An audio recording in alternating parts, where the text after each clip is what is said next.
Bom, eu vou dar bom dia aí para todo mundo que está ouvindo a gente, está acompanhando pela rádio, está acompanhando pelo portal, mas depois lembrando que essa filmagem, esse podcast, vai ficar gravado no nosso portal, então o meu bom dia pelo horário de agora que estamos fazendo ao vivo, com o deputado Helder que está aqui com a gente, eu vou estar na minha companhia aqui na bancada também com o professor Marco Borges, que é professor da UFES, da UVV aqui em Vila Velha, aqui no Espírito Santo, e é doutor em Ciências Humanas e Sociologia, que vai estar ajudando também a gente aqui a conversar com o deputado. Deputado, primeiramente, queria falar que é um prazer enorme ter o senhor no nosso primeiro podcast, na nossa primeira série de entrevistas que a gente está fazendo. Agradecer ao Miguel Tress, que é o diretor aqui da Rádio Praia da Costa FM, que cedeu esse espaço para a gente, junto com a Rádio Iconha FM, que também está transmitindo, o Portal A7, a revista 7 Dias de Cachoeiro. A gente fez um pool de empresas de comunicação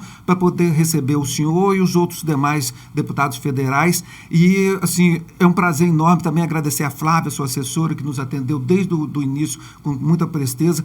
Bom dia para o senhor, prazer ter o senhor aqui com a gente. Bom dia, Marcos Libardi, bom dia, Marcos Borges, né, que participa conosco aqui. Bom dia aos ouvintes da Rádio Praia da Costa, né, FM 98.5. É uma alegria estar aqui para dialogar um pouquinho sobre os desafios da política, sobre as eleições e sobre a nossa missão como parlamentar. Agora fui reeleito para o 3º mandato e, como fui o mais votado do Estado, eu digo que eu estou com um misto de alegria, de gratidão e de responsabilidade que cresce nesse momento. Deputado, nós vamos falar exatamente sobre isso, essa expressiva votação, 120 mil votos, 337. A gente lembrava aqui, eu conheci o senhor lá em Cariacica, quando o senhor foi prefeito lá. Mas eu quero relembrar de quando o senhor veio lá do interior de Colatina, que hoje é governador Lindenberg, quando criança ainda, para a cidade de Cariacica. Depois o senhor entrou o senhor até estudou como numa escola de seminarista também. Depois o senhor entrou com toda a base eclesiástica lá de Cariacica, professor da rede pública, professor da rede estadual. Como surgiu como despertou no senhor essa vontade de representar o povo, ser candidato lá em Cariacica, ser deputado estadual, federal, prefeito? Depois a gente vai falar sobre... Mas como que foi esse começo lá atrás, deputado? Bom, eu digo que a minha história, né, começa lá em Colatina, e onde eu nasci não é mais Colatina agora, é Governador Lindenberg, o último município a ser emancipado no final da década de 90. Minha família mora lá até hoje. Eu sou filho de uma costureira, né? Aliás, a primeira roupa, a gente dizia, a primeira roupa pronta que eu comprei, acho que eu tinha 15 anos. Mamãe que fazia todas as nossas roupas, camisa, calça, tudo. E meu pai, agricultor, pequeno agricultor, meus irmãos também, minha família mora lá até hoje. Eu saí de casa com 10 anos, claro, né, com a bênção dos pais, para vir para Cariacica estudar. Eu queria continuar os estudos e lá era muito difícil. E aqui eu trabalhava, né, eu estudava de manhã, trabalhava à tarde no comércio, trabalhei 8 anos no comércio. E no início da década de 80, eu comecei a participar da igreja, né, da comunidade. Minha família é muito religiosa, muito católica, e eu comecei a participar do grupo de jovens. E daí eu comecei a despertar um pouco sobre a realidade política do país, né, e do Estado. Aí tive uma inserção grande na Associação de Moradores do Bairro, lá em Bela Aurora, em Cariacica, né, e nesse período que eu estava atuando na igreja, na Pastoral da Juventude, nas pastorais sociais, eu tive, né, um despertar da minha vocação. Fiquei 3 anos no seminário, aqui em Vila Velha, inclusive em Ilha das Flores. Estudei 3 anos, fiz filosofia, convalidei meus estudos na PUC de Minas Gerais. Quando eu saí do seminário, 3 anos depois, em 87, eu volto para Cariacica e continuo a minha militância, né, já formado em filosofia, né, fiz uma experiência em 87, um estágio. Depois, em 86, eu atuei como professor substituto no Salesiano. Em 87, fiz mais algumas incursões pela educação. Em 88, eu trabalhei, né, até 90 no Colégio Sacré-Cœur, na Praia do Canto. fiz concurso público, aí passei a ser professor concursado no Estado e na Prefeitura de Cariacica, e nesse período eu, né, sou convidado para disputar as eleições de vereador em Cariacica. Eu não tinha nunca pensado nisso, porque na minha família não tem ninguém que enveredou pelo caminho da política. Ninguém, literalmente ninguém. Então eu não tenho padrinho político e acabei aceitando o desafio de ser candidato a vereador e fui eleito em 92. Terminou o meu mandato, eu tomei uma decisão um pouco estranha, porque fiz um excelente mandato na avaliação das pessoas e resolvi não disputar a reeleição. Não disputei em 96, porque eu queria estudar um pouco mais. Aí continuei, eu já estava atuando como professor de filosofia e quis estudar um pouco mais, fazer algumas especializações na área da educação. Mas não teve jeito, né? A veia política falou mais alto, aí disputei a eleição de deputado federal, de deputado estadual, de prefeito, e perdi as 3. Já estava quase desistindo quando me elegi deputado estadual em 2002. Na época, Luiz dos Santos, não é? Eu disputei a eleição em 2000. Naquela época, uma campanha sem dinheiro, sem nenhuma estrutura, eu ainda fiquei em terceiro lugar. Foi Aloysio, se elegeu com a maior votação, depois o Vasco Alves, né, que disputou a eleição lá. E aqui em Vila Velha também. O Vasco teve 25 mil votos, eu tive 22 mil votos, imagina. E o Vasco tinha sido prefeito da cidade. E aquilo me projetou para ser deputado estadual. Então, me elegi deputado estadual em 2002, fiquei 2 anos na Assembleia Legislativa, em 2004 eleito prefeito, 2008 reeleito, concluí os 2 mandatos, 2014 fui eleito deputado federal, 2018 fui reeleito e agora, em 2022, reeleito com a maior votação. Acho que esse é um pouco do meu resumo aí, da minha trajetória política. Então, essa eleição foi surpreendente, porque alguém que sai lá de Alto Moacir, no interior de Governador Lindenberg, que não tem padrinho político, que não teve apoio de nenhum prefeito nessa eleição. É importante dizer isso. Nenhum prefeito me apoiou.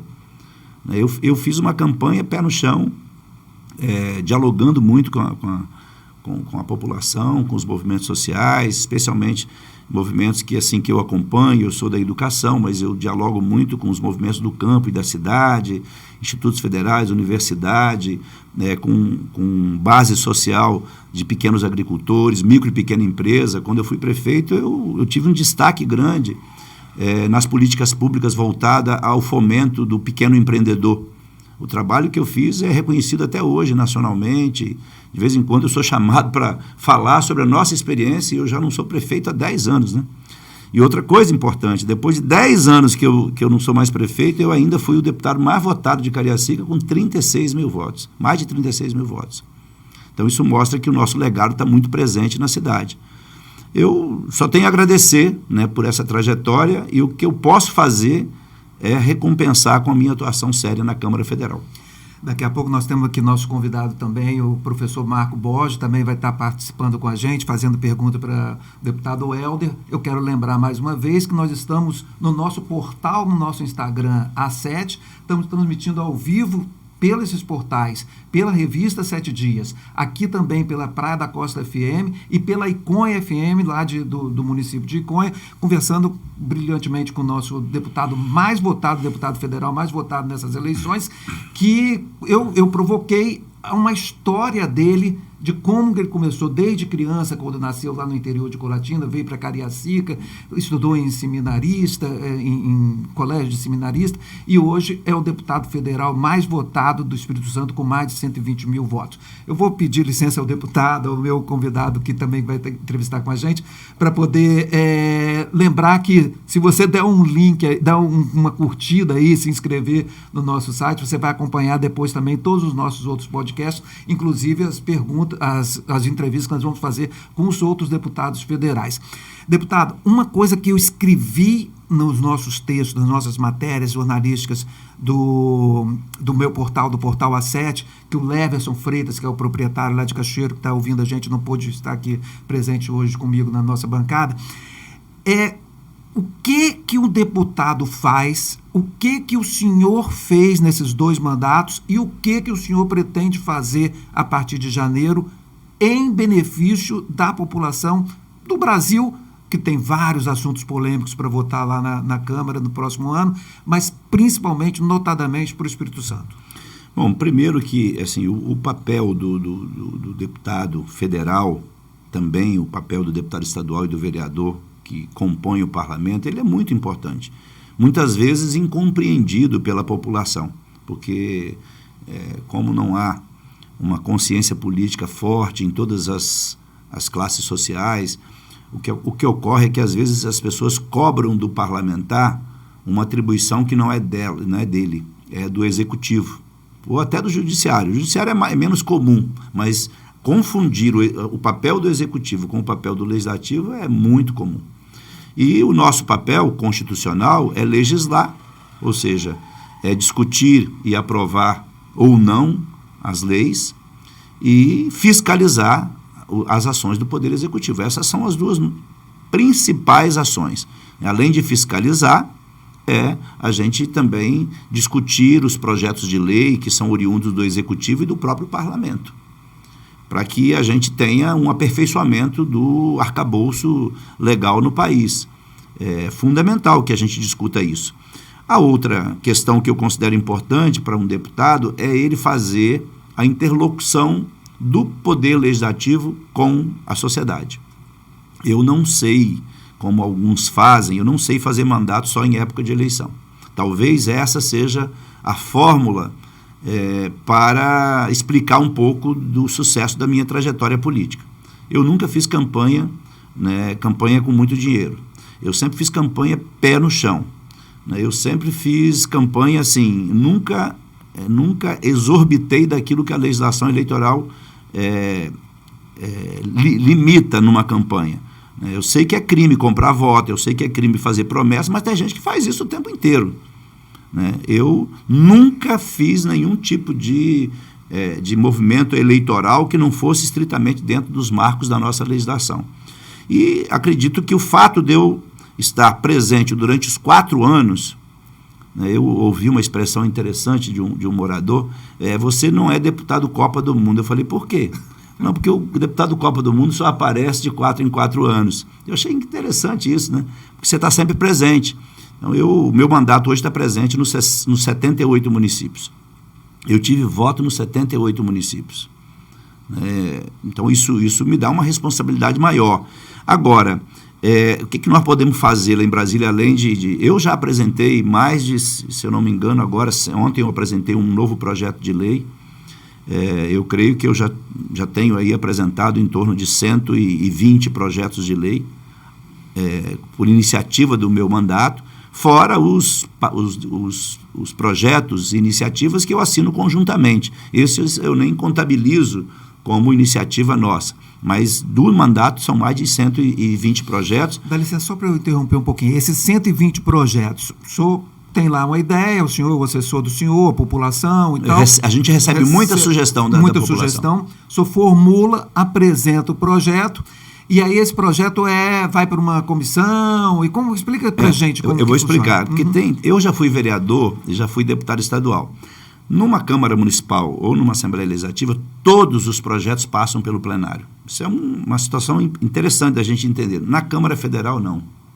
Muitos projetos não precisam passar pelo plenário, porque eles são terminativos nas comissões. Claro que se você for votar veto, medida provisória, PEC, projeto de lei complementar, todas essas matérias, elas exigem um quórum qualificado, portanto, tem que passar pelo plenário. Mas os projetos de lei ordinária, nenhum deles, e assim, é bom que o povo saiba, os projetos de lei ordinária somam aí mais de 80% dos projetos que tramitam na Câmara. Então, em tese, 80% dos projetos apresentados pelos deputados não passam pelo plenário. Eles só passam no plenário caso haja divergência, que ele passa pelas comissões. Todos os projetos passam pela CCJ, todos. Para ver se está dentro da Constituição. Exato, para ver a legalidade, a constitucionalidade e tal. Mas eles também passam pelas comissões que ele tem afinidade. Por exemplo, se o projeto é na área de esporte, vai ter que passar na comissão de esporte. E, geralmente, todos passam pela comissão de finanças e tributação. Que, inclusive, de onde vem o dinheiro. De onde vem o dinheiro. Se o projeto tiver previsão de despesas, ele tem que passar pela Comissão de Finanças e Tributação. Tem casos em que o projeto não impõe despesas ao Executivo, portanto, não precisa passar lá. Mas pela Comissão de Constituição e Justiça, todos precisam passar. Por exemplo, eu apresentei um projeto regulamentando e reconhecendo a pedagogia da alternância, que é uma pedagogia adotada nas escolas Família Agrícola no Espírito Santo e no Brasil. Ele foi aprovado por unanimidade na Câmara e no Senado. Por unanimidade. Comissão de Educação das duas casas, CCJ das duas casas e outras comissões que analisaram. Não são todas, são 24 comissões ordinárias da casa, 24. E tem as comissões que são temporárias. Por exemplo, eu agora sou relator de uma comissão que tem prazo para começar e prazo para terminar, que é a comissão que está acompanhando a repactuação do acordo de Mariana para a indenização e a reparação dos atingidos em Minas e Espírito Santo. Eu sou o relator dessa comissão, já apresentei o relatório, e nós estamos agora acompanhando os desdobramentos junto ao CNJ, junto ao Supremo Tribunal Federal, Ministério Público Federal. Então, essas comissões, elas têm prazo para começar e para terminar. As outras são permanentes. Eu, inclusive, fui presidente da Comissão de Direitos Humanos durante 2 anos. Imagina que não é fácil ser presidente de comissão, porque são 24 comissões para um grupo de 513 parlamentares.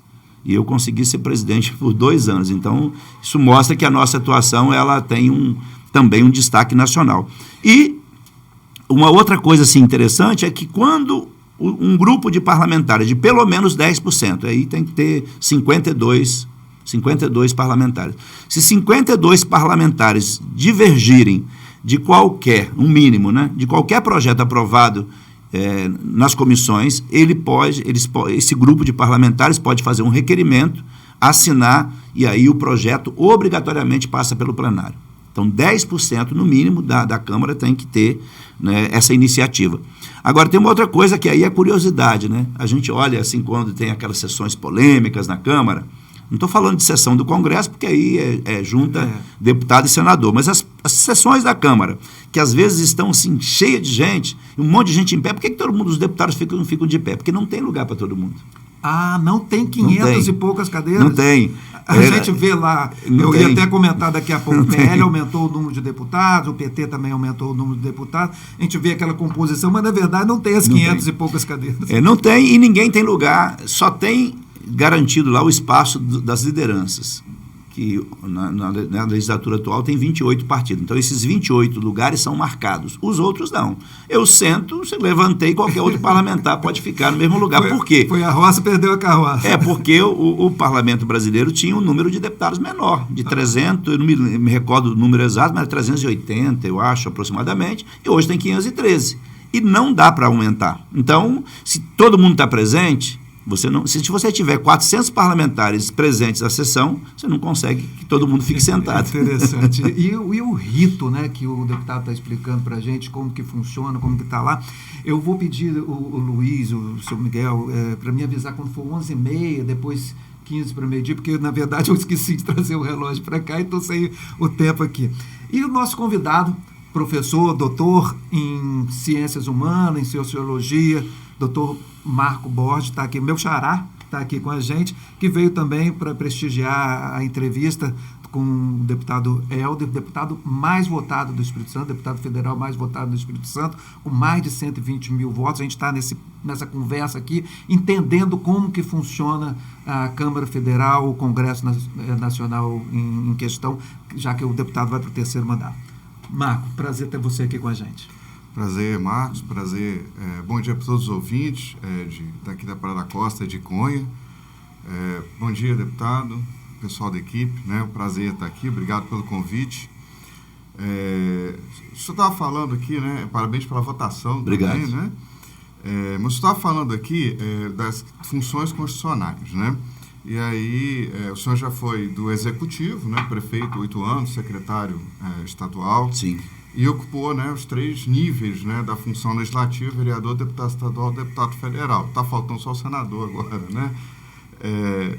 Mas a gente vê que existe um problema na relação do executivo com o legislativo. Então, seja no prefeito, com a questão das indicações de obras, Então, o vereador ele não pode executar obra, mas ele troca apoio com o prefeito, e aí o vereador que está melhor com o prefeito, às vezes, consegue indicar mais obras, e isso compromete, inclusive, a função fiscalizatória, né? A nível de estadual, também existe a questão da emenda parlamentar, que é a participação do deputado no orçamento, e que tem aí uma situação complicada com relação à função constitucional de fiscalização e mesmo, né, de usurpar uma certa função do executivo, poderíamos dizer assim, não estou afirmando.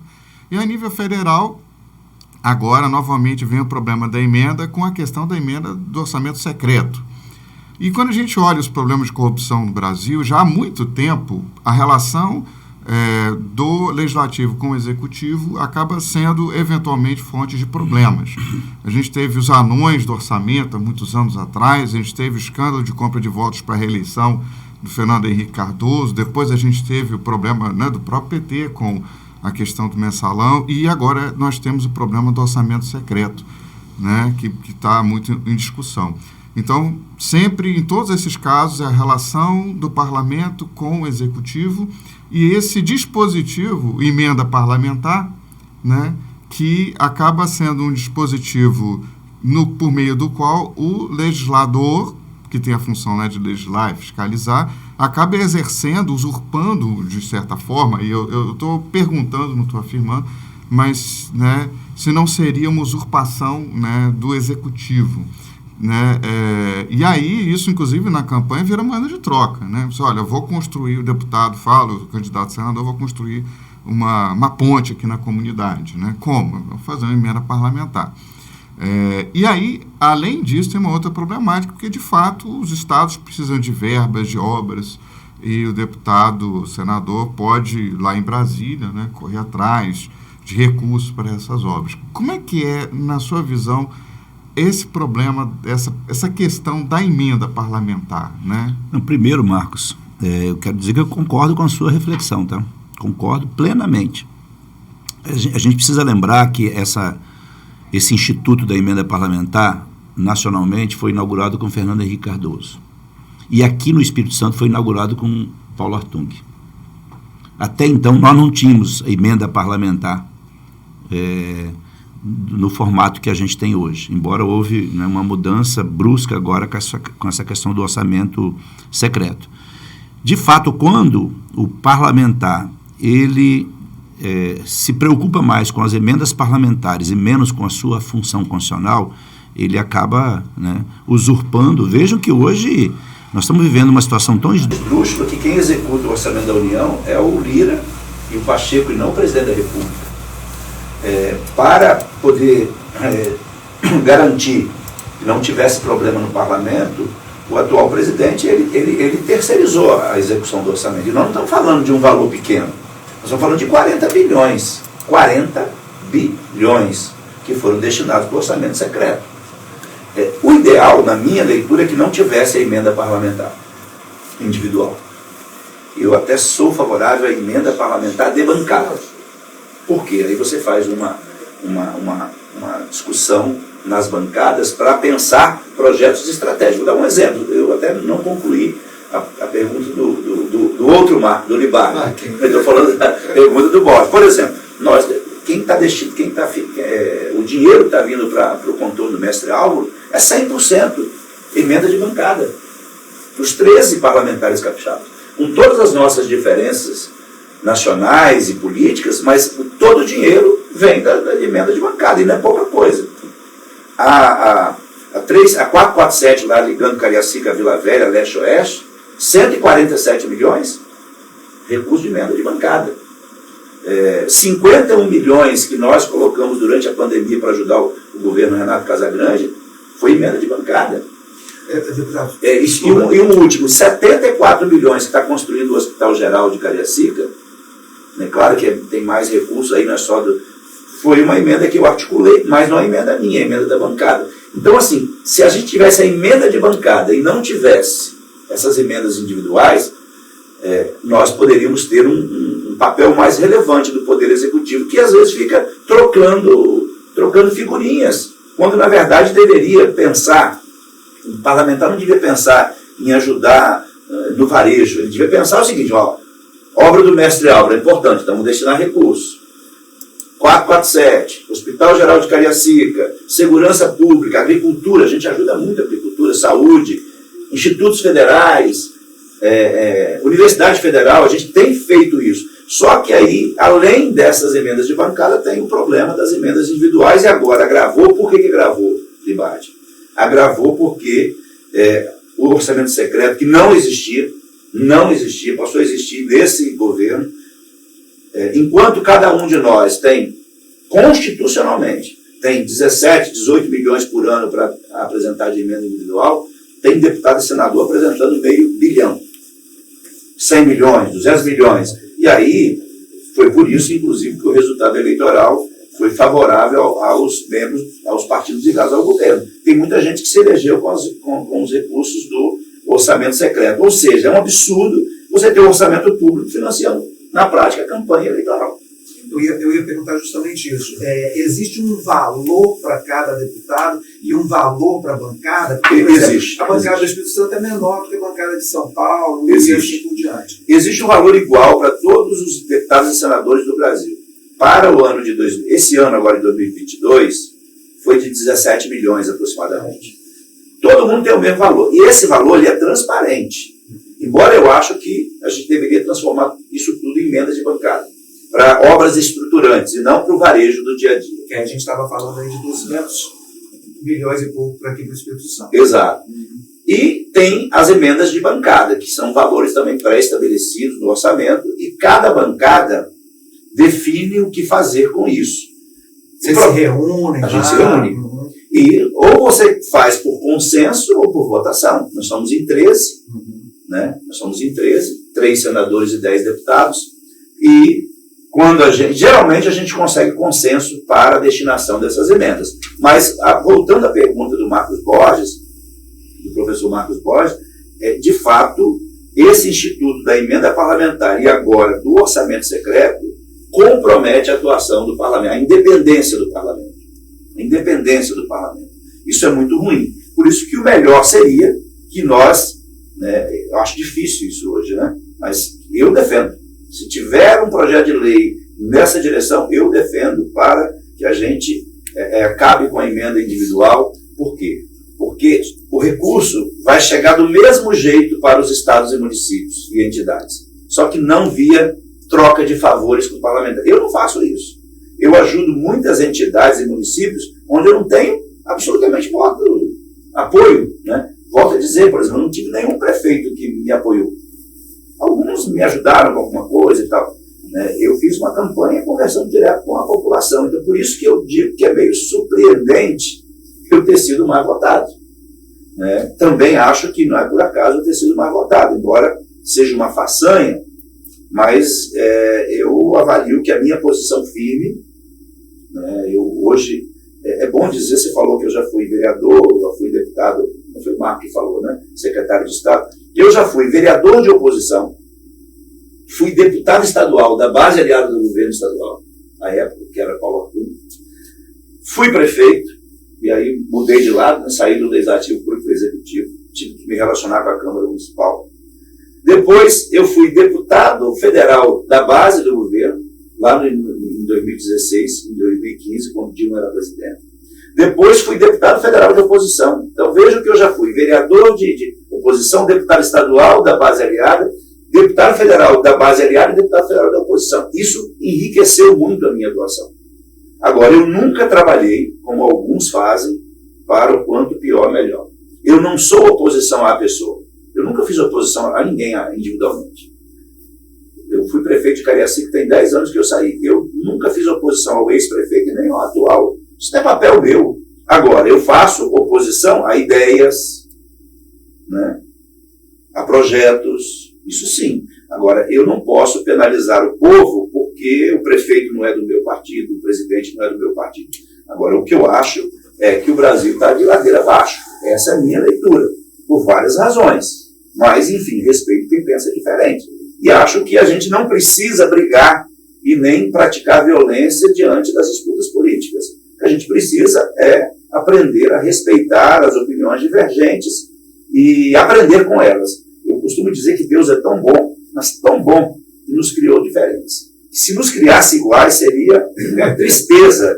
A gente não aprenderia nada um com o outro. Então, assim, é na diferença que a gente aprende. É porque a gente é diferente que a gente aprende. Se a gente pensasse igual, gostasse das mesmas coisas, seria até muito chato, né? Eu acho que a gente tem que aprender a conviver. Para você ter uma ideia, eu sou flamenguista e casei com uma vascaína. Professor, também. Imagina, né? O Marco, eu vou passar para você novamente aqui, só para aproveitar aqui, eu vou ler aqui até a minha cola para não errar, que a gente falou de bancada, e aí nós temos 5 estreantes na bancada. Eu queria que o senhor conversasse com a gente sobre como é bom ter esses estreantes. Tem uma mulher, a quantidade de mulheres e quantidade de pessoas negras na Câmara Federal aumentou nessa nova eleição, e aqui no Espírito Santo nós temos uma mulher negra do partido do senhor. Como que é importante? Então eu vou ler aqui, para eu não errar minha colinha aqui, o senhor teve a maior votação, o Gilvan, que é o Gilvan Federal, o Evaí de Melo, o Gilson Daniel, ex-prefeito, Josias da Vitória, Dr. Vitor, daqui de Vila Velha, Amaro Neto, a Jaque Rocha, o Paulo Foleto, que tinha saído e volta agora, e o Messias Dourado, que é lá de Cariacica também. Como que é, o senhor foi novato no primeiro mandato, como que é o estreante? É bom, é ruim? Como que vai ser esse relacionamento dessa bancada lá no ano que vem? Eu espero que o relacionamento seja bom quando se tratar dos assuntos do Espírito Santo. Eu estou lá na 2ª legislatura e a gente tem conseguido fazer isso. A gente, muitas vezes tem posições diferentes no plenário, defende candidaturas diferentes, projetos diferentes, mas a gente tem conseguido uma unidade importante em relação aos temas do Espírito Santo. Eu espero que a nova bancada faça o mesmo, porque nós estamos lá para defender os interesses do país, mas em especial para defender os interesses do Espírito Santo. Né?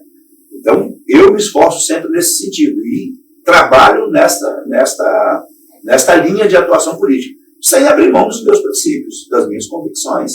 E muitas vezes eu já mudei de opinião, e acho que mudar de opinião não é um defeito, pelo contrário, é uma qualidade.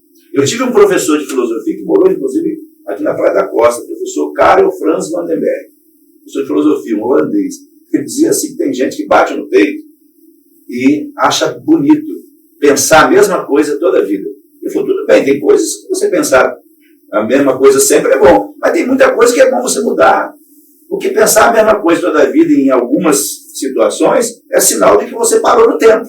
E a gente tem que estar aberto para pensar as coisas diferentes. Então eu espero que a nova bancada ela tenha, né, porque certamente, imagine eu e Gilvanda Federal, nós vamos ter muitos embates. Estou apenas citando um exemplo. Né? Não tem muitos embates. Ele defende o atual presidente, eu defendo o Lula para presidente da República.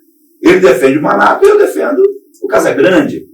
Ele defende ideias de extrema-direita, eu não sou de extrema-esquerda, viu? Eu sou de esquerda. Eu sou um político com posição firme, respeitoso nas minhas relações, tanto é que eu conquistei o respeito até dos meus adversários. Por quê? Porque eu sou duro nas críticas, mas eu não sou violento, eu não sou desrespeitoso, eu não falo da vida pessoal de ninguém, eu não levo a política para o campo das fake news, eu debato. Você pode concordar, pode não concordar, pode dizer, o Helder está errado, mas nunca ninguém vai dizer assim, o Helder é desrespeitoso, o Helder falou em verdades a meu respeito. Eu tenho muito cuidado com isso. Então, eu certamente não vou ter muitos embates lá, muitos, mas eu espero que eles sejam no campo das ideias, dos projetos, e todas as vezes que foram apresentados projetos nesta legislatura, que eu sou oposição ao presidente, que foram favoráveis à população, eu votei a favor. Então, assim, a gente não pode votar contra o povo porque a gente é adversário de quem dirige um município, um estado e um país.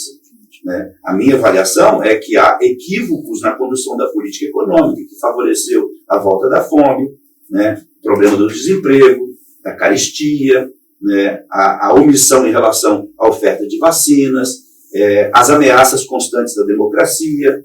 Quer dizer, como que alguém que dirige um país vai participar de manifestações que propõem o fechamento do Congresso? Quer dizer, a gente dá a volta numa história da humanidade que já foi superada há muito tempo. Quando Montesquieu, né, criou a teoria da independência e da harmonia dos poderes, foi exatamente para acabar com o absolutismo dos reis absolutos, do poder absoluto. O atual presidente, o sonho dele era instituir uma ditadura no país novamente.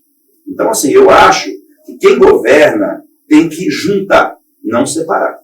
Quem governa tem que governar para todos. Eu não posso legislar só para os meus eleitores, por 120.337 votos. Agora, eu vou divergir, mas vou respeitar quem pensa diferente. Na bancada o pessoal sabe, fala, o Helder tem posição firme, mas eu converso com todo mundo. Outra coisa é que a gente tem que ter capacidade de conversar, de dialogar, porque ninguém é dono da verdade. O dia que a gente achar que o que a gente pensa, o que a gente fala, o que a gente faz é o melhor, e que não tem nada melhor do que isso, é porque nós estamos profundamente equivocados. E eu tenho aprendido, inclusive, com os meus adversários.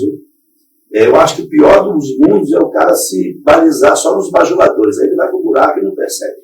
Nós estamos aqui com o deputado Helder Salomão, mais votado daqui do Espírito Santo, com mais de 120 mil votos, 120.337.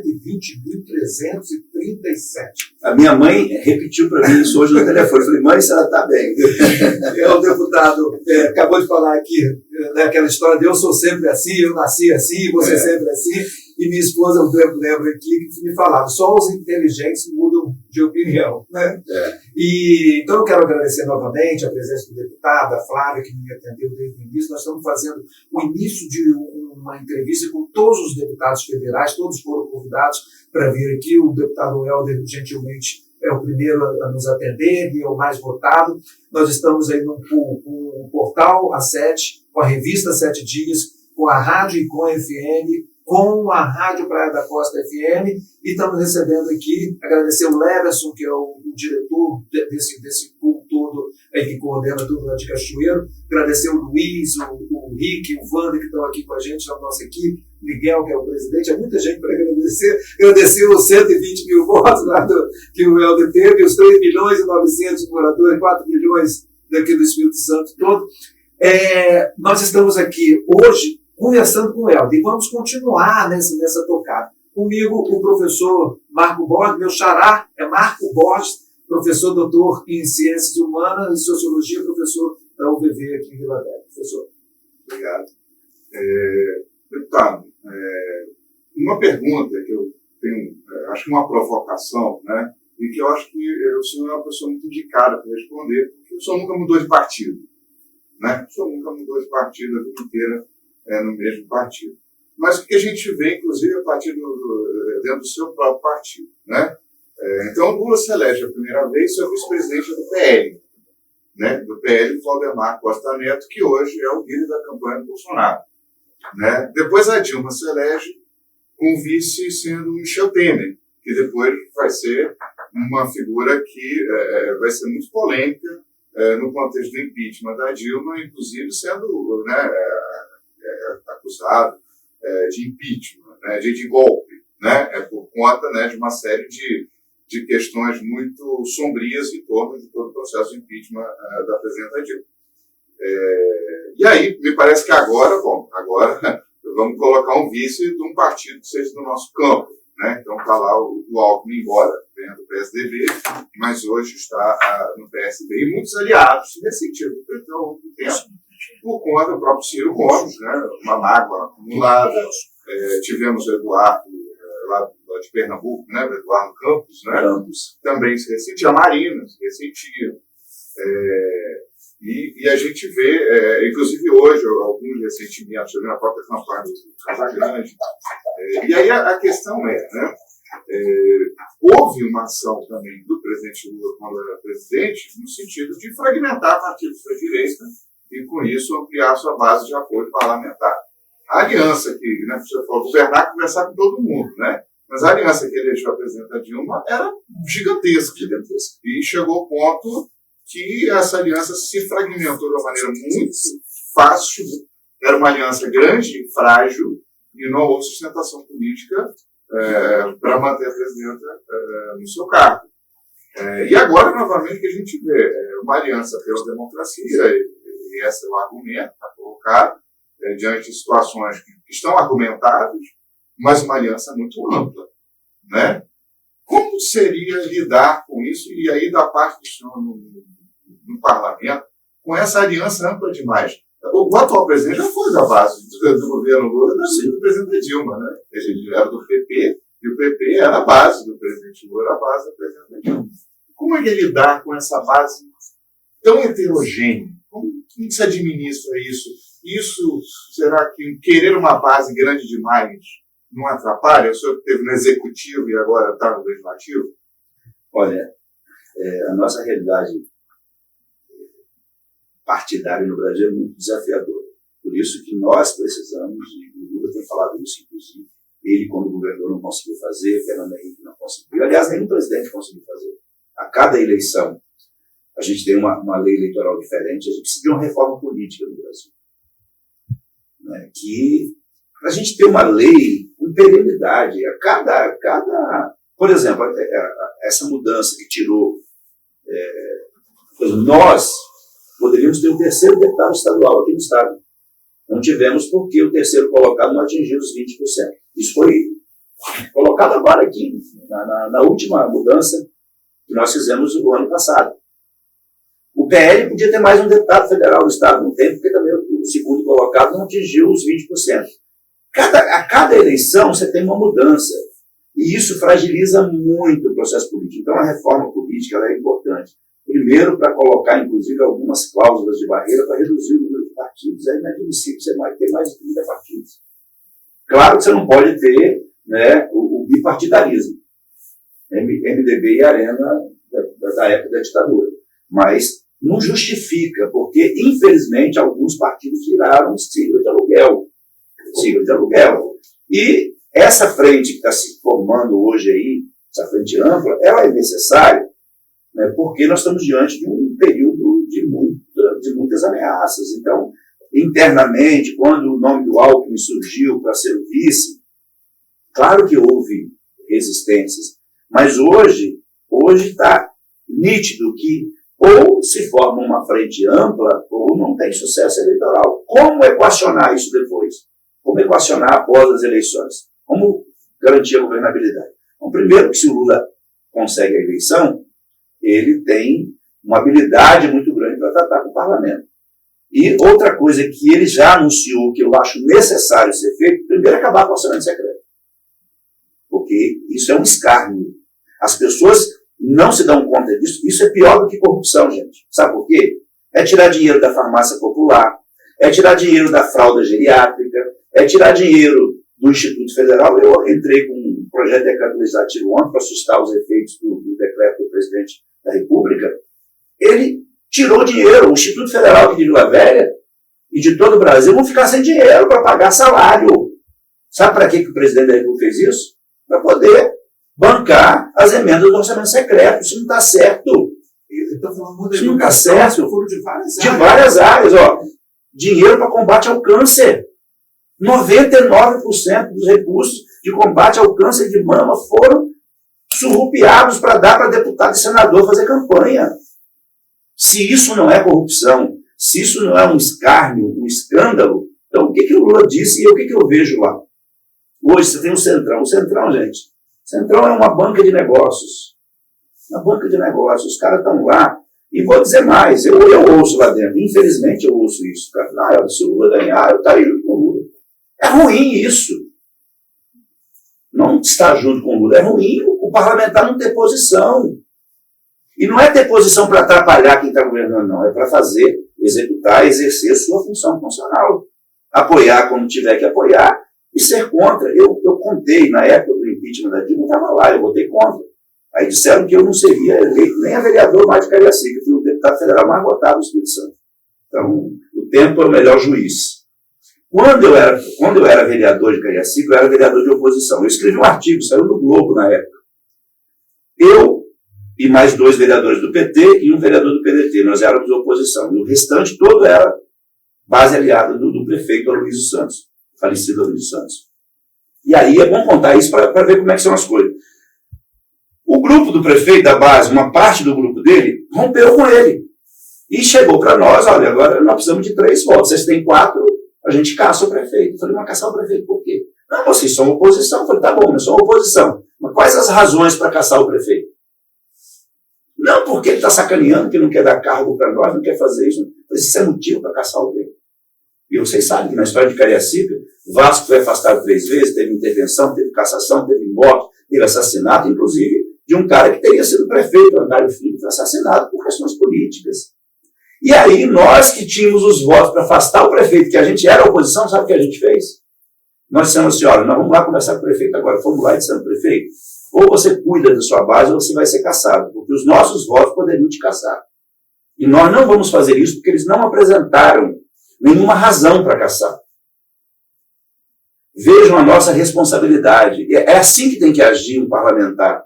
Não é votar a favor do impeachment e hoje está aprovado. A Dilma é inocente, mas foi caçada. Não porque cometeu crime, porque não concordaram com o resultado da eleição. Gente, quando a gente perde uma eleição, se prepara e disputa outra. Não interrompe o mandato de alguém por questões políticas. E eu escrevi esse artigo, que foi para o jornal o Globo à época. Se eu não posso caçar alguém porque eu sou contra essa pessoa. Agora, ela cometeu um crime, está aprovado? Ok, aí eu vou lá e atesto. Eu podia ter afastado o prefeito de Cariacica com os meus colegas, mas nós não fizemos isso porque isso não é justo. E aí eu durmo com a consciência tranquila. Eu lembro que depois, ele já no leito do hospital, eu fui com o ex-governador Paulo Arthur visitá-lo lá numa parte de Vitória. E ele chorando, assim, já quase nos dias de morrer, porque eu fui, e 2 dias depois ele faleceu. Ele falou assim, o governador, é meu adversário, mas eu o respeito. Porque, aí lembrou dessa história. Eu me emociono contando isso, sabe por quê, gente? Porque nada é mais importante do que você botar a cabeça no travesseiro e dormir com a consciência tranquila. Errado todo mundo erra, já errei muitas vezes. Mas eu não faria nunca na minha vida pelo conselho dos meus pais. Eu nunca faria uma injustiça conscientemente. Eu posso até fazer, mas de maneira inconsciente. Errar sabendo. Errar sabendo, isso não tem perdão, gente. Errar sabendo não tem perdão. Aliás, tem perdão sim, porque eu sou cristão. Mas a gente tem... Então, assim, o que eu acho? Que essa aliança ampla vai exigir uma capacidade grande para governar o Brasil. E aí eu acho que tem que conversar com os partidos, não com o Centrão. O Centrão não é um partido. É uma agência de negócios. Eu acho que tem que chamar os partidos, fortalecer os partidos e discutir uma agenda nacional. Claro, né, podendo... Eu ajudava, assim, nas demandas dos vereadores quando eu era prefeito, mas eu falava assim, olha, daqui eu não passo. Se tiver coisa errada, eu não faço. Agora, a gente pode ajudar? É lícito? É legal? Cabe a gente fazer? Vamos fazer. Aquilo que é legal a gente faz. Então, eu acho que esse será um desafio, mas um desafio menor diante dos desafios que a gente tem de novamente tirar o Brasil do mapa da fome, de gerar emprego, de apoiar os micro e pequenos empresários, de acabar com essa PEC do teto de gastos que só reduziu recursos para educação, saúde, assistência e segurança pública, né? E acabar com esse orçamento secreto, gente, que assim, as pessoas não conseguem entender que está tirando dinheiro do câncer, para combate ao câncer. 56% dos recursos foram tirados da farmácia popular.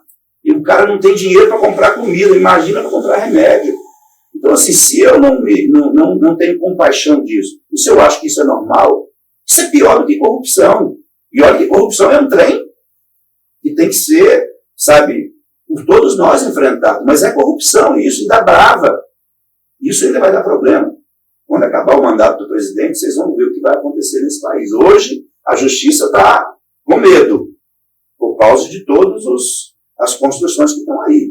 Mas quando o cara perder a caneta, a gente vai ver muita coisa acontecer nesse país. Porque tem corrupção e tá brava. Esse governo que está aí não tem moral nenhuma para falar de combate à corrupção. Nenhuma, mas nenhuma. E posso afirmar para vocês que ainda vai vir à tona. É só o tempo para a gente saber o que vai acontecer nesse país quando eles não tiverem mais no mandato. Porque comprar 51 imóveis do dinheiro vivo, meu cara, eu tô com 6 mandatos. O que eu consegui comprar até hoje, com 6 mandatos, foi um apartamento e uma sala comercial. Em 22 anos. Não fiquei rico. Porque se o cara fica rico na política, ou ele é empresário ou ele está roubando. Nós estamos caminhando já para o final. Eu tinha comentado com a Flávia, assessora do senhor deputado, que aqui a gente ia ter assunto para 24 horas para ficar conversando aqui. É um prazer conversar com o senhor fala fácil, tem aí o respaldo de 120 mil eleitores que foram às urnas, colocaram o seu nome numa quantidade de mais de 200 candidatos que nós tivemos aqui no Estado. E sem nenhuma promessa para ninguém. Quase 200 candidatos. Marco, uma pergunta rapidinho.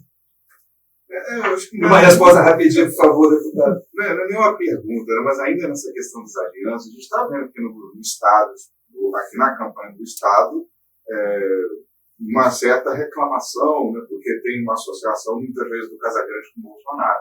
Essa questão política nacional, política regional, como lidar com essas contradições? Marcos, é sempre um desafio, né? Porque nem sempre o que acontece na política nacional tem rebatimento direto nos estados, nas regiões. Mas é claro que a ida do Manato para o segundo turno mostra que o eleitor, uma parcela do eleitor capixaba identificou, né, uma sintonia da candidatura dele com a candidatura do presidente. É óbvio, senão, assim, com todo respeito ao Manato, mas ele não tem esse tamanho político. Se ele fosse candidato sem essa vinculação com o presidente, ele não passava de 10%, com todo o respeito que eu tenho a ele. O crescimento dele deve-se a essa sintonia que ele criou na campanha de que ele é. Outros tentaram fazer a mesma coisa, né? Então, assim, eu já declarei voto, né, e apoio ao Casagrande nesse segundo turno. Vou trabalhar para isso. Eu considero que o governo do Casagrande, eu tenho algumas críticas ao governo do Casagrande, mas acho que é o mais apropriado a reeleição dele. Né? Vamos trabalhar para isso. E acho que quem ganha uma eleição, né, você pode ter um presidente de um partido e um governador de outro, mas os outros vão conversar depois. Não para se juntar e dizer que somos a mesma coisa, sair abraçadinho, não é isso. Mas, olha, tem os interesses do meu Estado, os interesses do meu país, eu preciso cuidar disso. Eu quando fui prefeito, eu disse, olha, eu sei que tem diferenças com o governo do Estado, mas eu cuidei do município de Cariacica. Eu fui eleito para governar Cariacica. Né? E fiz alianças políticas transparentes, porque a minha vida é assim. Eu não fico escondendo as minhas posições.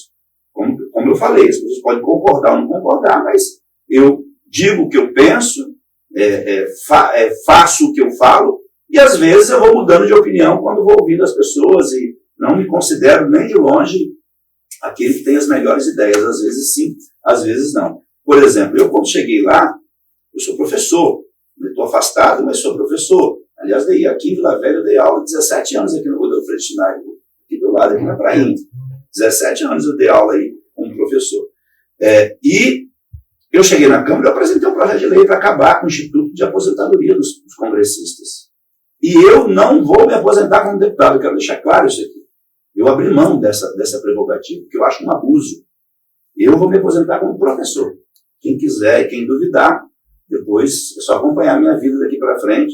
Eu espero ter vida para me aposentar. Né? Sim, então, eu espero, né? Eu vou me aposentar como professor. Por quê? Porque eu não acho justo que um parlamentar se aposente com salários altos quando a maioria da população... Eu não sou deputado, eu sou professor. Eu estou na condição de deputado. Então eu acho assim que a gente precisa ter coerência nas coisas que a gente fala e faz.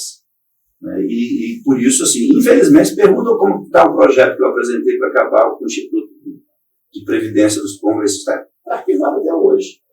Está parado e não vai desarquivar, infelizmente. Não vai. Agora, eu estou com a minha consciência tranquila. Eu poderia ficar quietinho, aderir lá ao Instituto. Daqui a pouco, eu já estou com 58 anos, me aposentaria, um salário melhor, mas eu fico pensando o seguinte, isso não me deixaria bem. Eu vou ganhar bem mesmo, porque o professor ganha pouco, viu, professor Marcos? Ganha pouco. Ainda mais eu que sou professor da rede pública estadual e da rede pública municipal. Mas eu prefiro levar uma vida modesta, olhar de cabeça erguida para as pessoas e, assim, não seria nada ilícito, porque existe uma lei. Mas nem tudo que é legal é moral. E por isso eu prefiro, né, ser aposentado como professor, levar minha vida de forma modesta. Daqui a pouco eu não vou disputar mais cargos. Né? Eu acho que eu já dei minha contribuição. E enquanto eu tiver mandato, eu serei uma pessoa muito preocupada assim, com a minha vida. Quem conhece sabe.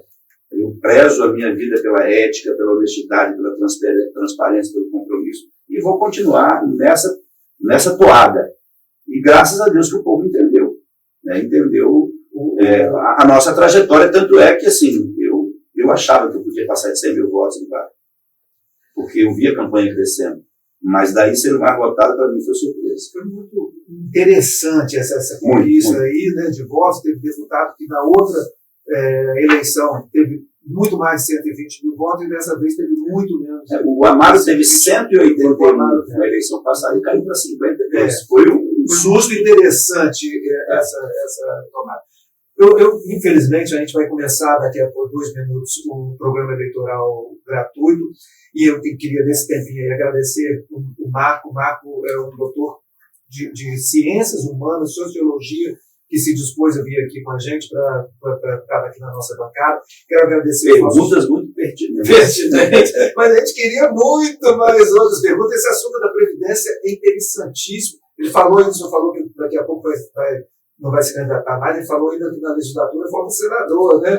Então tem muita coisa para a gente conversar. Mas eu queria agradecer aos meus parceiros, ao Vander, o Eric, o Luiz, o Rick, o Leverson Freitas, que está em Cachoeiro, que está dirigindo isso tudo aqui para a gente, a Flávia, sua assessora, aos nossos parceiros, a Rádio Icônia FM, Rádio Praia da Costa FM, Portal A7, Revista 7, todos os nossos pontos que a gente está fazendo nessa entrevista, e agradecer imensamente o senhor por ter aceitado o nosso convite, ser o primeiro do nosso entrevistado aqui. Esperamos encontrar com o senhor várias vezes novamente. Não, eu que agradeço. Assim, para mim é um prazer.